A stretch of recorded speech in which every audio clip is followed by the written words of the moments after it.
I grew up in a Christian household. I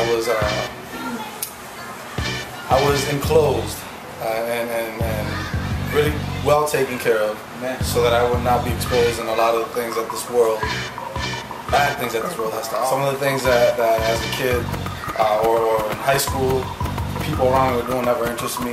Never smoked a blunt. Never had any interest. A lot of stuff. But at the same time, there was a bad side to it.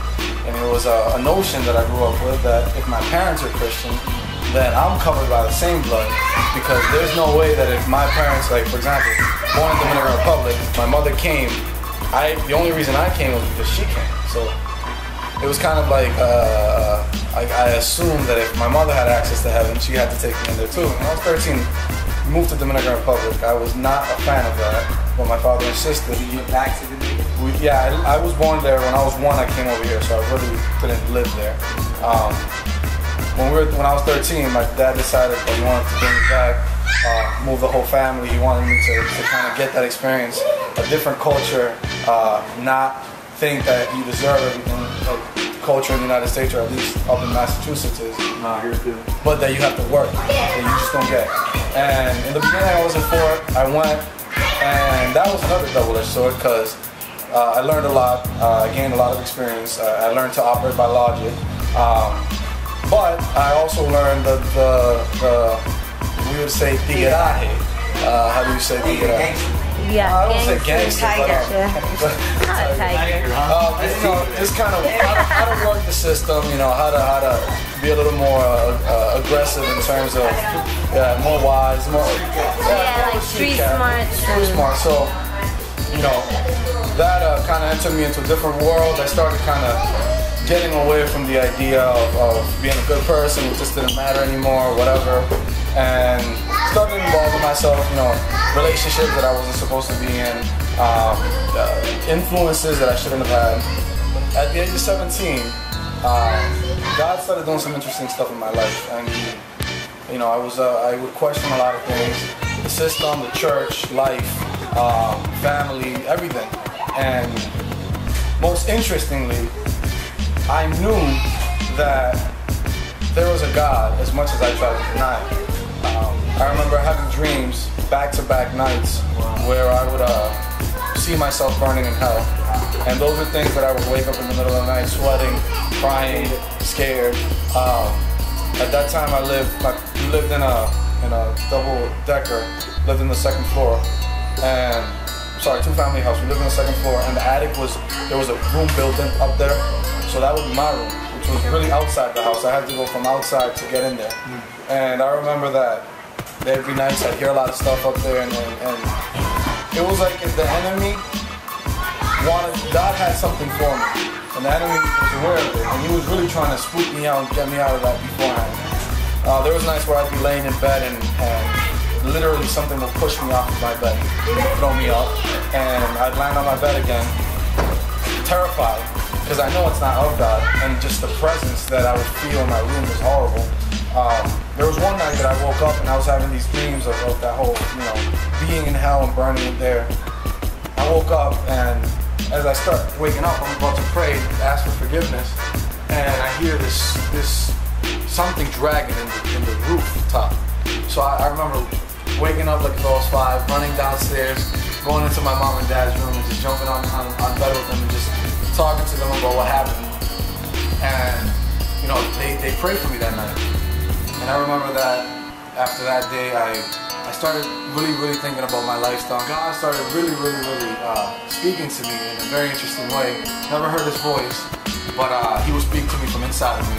So there'd be, as I was trying to get closer to him and really calling out his name, I remember some of my prayers were, God, just like Moses had a relationship with you, just like Abraham had a relationship with you, I want to have one with you.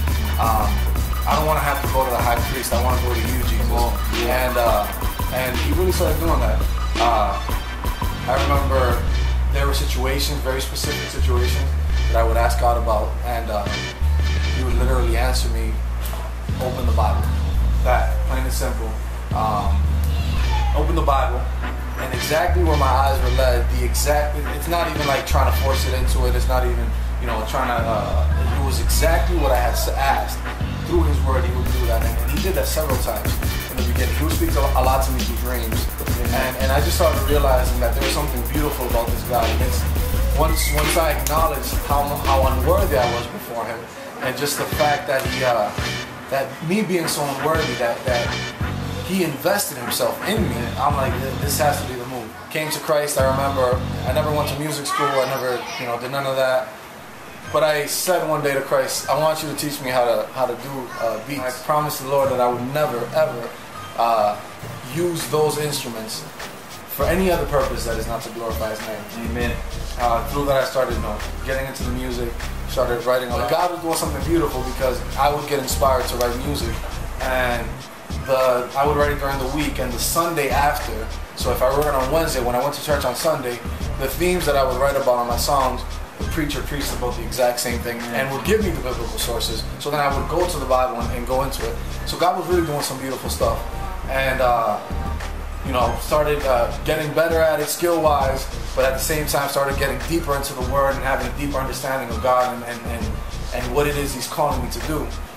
It came to a point where I had realized that if music was not, if me doing Christian rap was not something that will be happening forever, at that time I was thinking, I thought at a point that I wouldn't probably be Christian anymore.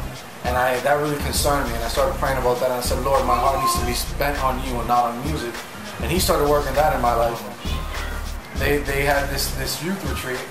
Saw Rob there, and I knew he had done spoken word and stuff like that, because when I was younger, like 10, I would see Rob up there doing some spoken word. I asked him, hey, do you do still the spoken word and stuff like that? And he told me, yeah. I told him I had a studio, and God knows I was really trying to get a client. But he blessed me with a partner, which is awesome. Amen. And we started working together, and God really was doing some interesting stuff from the beginning in our ministry.